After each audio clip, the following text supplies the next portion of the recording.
एजाज चौधरी साहब, आप पाकिस्तान के फॉरेन सेक्रेटरी रह चुके हैं, पाकिस्तान के एम्बेसडर रहे हैं अमेरिका में, और इससे कहते हैं आप इस वक्त डीजी हैं Islamabad institute of strategic studies Islamabad के।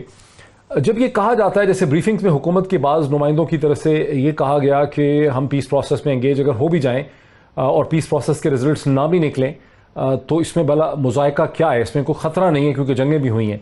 लेकिन जितने फॉरेन पॉलिसी एक्सपर्ट्स हैं उनको मैंने पढ़ा है, मैंने अशरफ जहांगीर काजी साहब को पढ़ा, एम्बेसडर आरिफ साहब को पढ़ा, बहुत से वेबिनार्स में मैं पार्टिसिपेट करता रहा।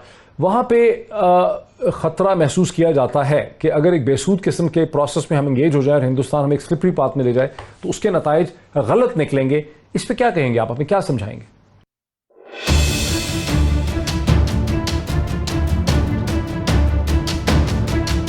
जी डॉक्टर साहब, शुक्रिया। मैं इस बात से तो पूरी तरह मुत्फिक हूँ दोनों हमारे जो मोहतरम बुज़ुर्ग से कि तकरीबन हर हुकूमत ने हिंदुस्तान के साथ अमन की ख्वाहिश रखी है और उसकी बड़ी ही एक माकूल वजह है क्योंकि तमाम हुकूमतें ये चाहती हैं कि मशरिक की तरफ से ज़रा इत्मीनान हो तो हम अपनी इक्तिसादी हालत पे तवज्जो दे सकें, अपने जिस मैंडेट पे वो हुकूमतें आई हैं उसके लिए वो काम कर सकें। तो इसमें तो कोई दो राय नहीं है। मेरा नहीं ख्याल कि कोई सिविल सर्वेंट, कोई डिप्लोमेट इस बात से इनकारी होगा।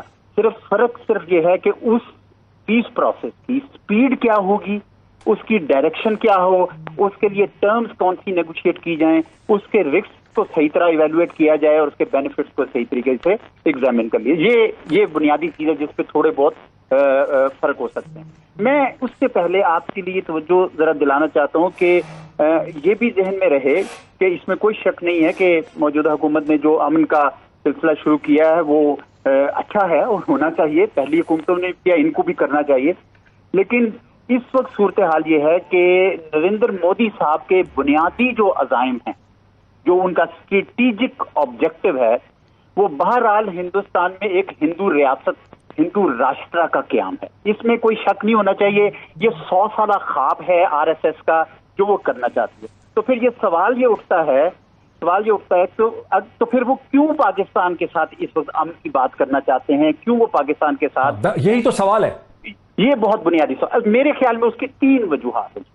पहली वजह तो उसकी ये है कि हिंदुस्तान के अंदर भी मोदी हुकूमत के भी बहुत सारे माशी मसाइल पैदा हुए हैं और आपने देखा सिटीजनशिप अमेंडमेंट एक्ट का भी, फार्मर्स प्रोटेस्ट भी, अब इक्तिसाद की, कोविड की। तो एक वो भी थोड़ा सा अपना दबाव उस पे से कम करना चाहते हैं। दूसरी बड़ी वजह यह है कि वो उनको 2 फ्रंट सिचुएशन का बड़ा खतरा है चीन की वजह से, बहुत सारे चीन के हवाले से कि भाई अगर उधर चीन की तरफ भी हमारा महाज एक्टिव है और इधर पाकिस्तान की तरफ भी एक्टिव है और पाकिस्तान चीन दोनों इतने करीब आते जा रहे हैं, कहीं ये हमारे लिए मुश्किलात का बाइस न बन जाए। और तीसरी एक वजह यह है कि हिंदुस्तान ने, मोदी साहब जब से आए हैं, उनका ये ख्याल है कि जनूबी एशिया उनका एरिया ऑफ इन्फ्लुएंस है। अगर आप याद हो तो इनॉग्रेशन के साथ मुल्कों की की थी उनके हेड्स ऑफ स्टेट्स को, तो वो ये समझते हैं कि पाकिस्तान को हमने पहले तो ब्राउबीट करके देखा और सर्जिकल स्ट्राइक भी करके देखी, धमकी भी लगा के देखी, वो नाकाम हो गए। तो उनका ख्याल है कि पाकिस्तान को इस तरीके से कोऑप्ट किया जाए ताकि वो जो उनका एक साउथ एशिया को अपना एक एरिया ऑफ इन्फ्लुएंस बनाना है उसमें भी उसको मदद मिल सके। अगर सख्ती से नहीं हो सकती तो आप सजेस्ट क्या करेंगे हुकूमत को फॉरेन पॉलिसी के लेंस से कि क्या करना चाहिए? देखिए, मैं ये समझता हूं कि बैक चैनल, इसका तो बैक चैनल पे, फ्रंट चैनल पे कुछ भी नहीं है। बैक चैनल पे बात हमेशा ही होती रही है। जब भी फ्रंट चैनल खुश्क हुए हैं, ड्राई अप हुए हैं, तो वो एक लिहाज से अच्छी बात है। उसमें से कुछ ना कुछ हमेशा ही कुछ ना कुछ निकलता है और फिर अल्टीमेटली ये फ्रंट चैनल पे बात आती है। तो इस हद तक तो ठीक है कि वो कोई ना कोई, ये नहीं होगा कि वहीं पे सारी डील हो जाए। इवन जब जनरल मुशर्रफ साहब ने भी 4 पॉइंट फार्मूला बैक चैनल पे करने की कोशिश की तो एक वक्त पे उसको सामने लेकर आना था। तो ये तो इसमें मुझे तो कोई एतराज नजर नहीं आता। लेकिन जो हुकूमत ने जो शर्त रखी है वो बिल्कुल मुनासिब शर्त रखी है। उन्होंने कहा कि भाई आप जो जुल्म ढा रहे हैं कश्मीर पे और उनकी जो गालिब मुस्लिम अक्सरियती जो एक हैसियत थी वो भी खत्म करने जा रहे हैं, इसको आपको बदलना होगा।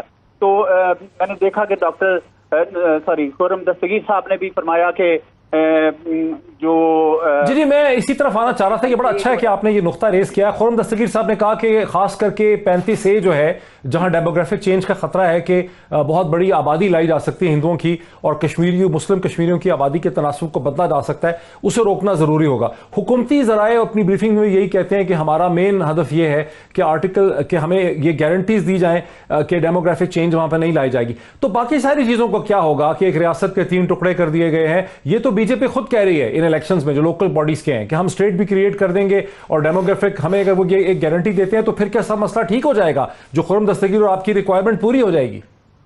देखिए, अगर तो उन्होंने उसकी जो मुस्लिम अक्सरियती हैसियत है वो बदल दी, जो लग रहा है कि बदलने जा रहा है, क्योंकि मिलियंस को डोमिसाइल दे दिया गया, तो इस वजह से अब नजर तो यही आ रहा है कि ये मामला जो है, लेकिन हमारी हुकूमत ने, मेरा ख्याल है अनादोल जो एजेंसी को वजीर खारजा ने इस्तांबुल में इंटरव्यू दिया, उसमें भी बड़ा उन्होंने क्लियरली ये बात कही है कि जब तक वो 5 अगस्त के जो इक़दामात हैं उनको वापस ना लिया जाए, उस वक्त तक हम हिंदुस्तान से बात करने को तैयार नहीं है। तो ये एक शर्त तो उन्होंने बिल्कुल सही रखी है, लेकिन इसके बियॉन्ड भी कुछ काम करने होंगे जो मेरे ख्याल में जरूरी हैं। कुछ मामलात ऐसे हैं कि जिनमें पाकिस्तान के अंदर जो गिलगित बल्तिस्तान है मिसाल के तौर पर, उसकी तरफ तमाम हुकूमतों ने, मुझे याद है पीपल्स पार्टी की हुकूमत ने भी, फिर PMLN की हुकूमत ने और मौजूदा हुकूमत ने भी उनके अवाम की इस ख्वाहिश का एहतराम किया है कि उनको पाकिस्तान के अंदर जो है एक सूबे की हैसियत दी जाए,